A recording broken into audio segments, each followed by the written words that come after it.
গুলির নির্দেশ হাসিনার প্রমাণের স্বচ্ছতা আনবে বিবিসির ফরেনসিক রিপোর্ট, প্রসিকিউটর তামিম।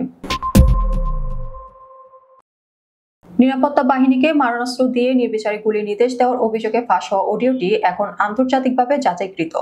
এই ফোনালাপ মামলার বিচারের স্বচ্ছতা ও বিশ্বাসযোগ্যতা আরও বাড়াবে বলে জানিয়েছেন আন্তর্জাতিক অপরাধ ট্রাইব্যুনালের প্রসিকিউটর গাজী এম.এইচ. তামিম।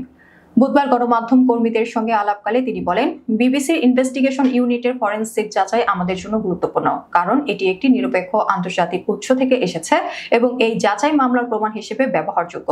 প্রসঙ্গত, শেখ হাসিনার একটি ফোন আলাপ মার্চ মাসে ফাঁস হয়, যেখানে তাকে একটি উচ্চপদস্থ কর্মকর্তাকে নির্দেশ দিতে শোনা যায় যেখানেই পাবে গুলি করবে।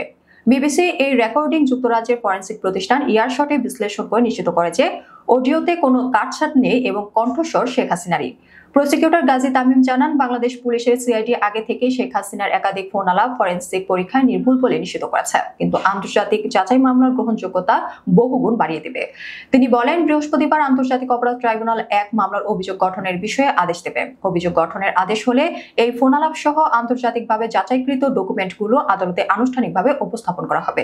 এই মামলায় শেখ হাসিনার পাশাপাশি আসামি হিসেবে আছেন সাবেক স্বরাষ্ট্রমন্ত্রী আসাদুজ্জামান খান কামাল ও পুলিশের সাবেক মহাপরিদর্শক চৌধুরী আব্দুল্লাহ আল মামুন। অভিযোগে বলা হয়, 2024 সালে শিক্ষার্থী আন্দোলনের সময় রাষ্ট্রীয় নির্দেশে নিরাপত্তা বাহিনী প্রাণঘাতী অস্ত্র ব্যবহার করে হাজারের বেশি মানুষকে হত্যা করে। জাতিসংঘের এক প্রতিবেদনে বলা হয়, ওই দমন পীড়নে আনুমানিক 1400 জন প্রাণ হারিয়েছেন, যদিও আওয়ামী লীগ তা বরাবরই অস্বীকার করেছে। প্রসিকিউটর তামিম বলেন, ফরেনসিক অডিও প্রমাণ মামলার কাঠামোকে আরো শক্ত করবে। এটি শুধু রাজনৈতিক অপরাধ নয়, মানবতা বিরোধী অপরাধ হিসেবেও প্রতিষ্ঠিত হবে।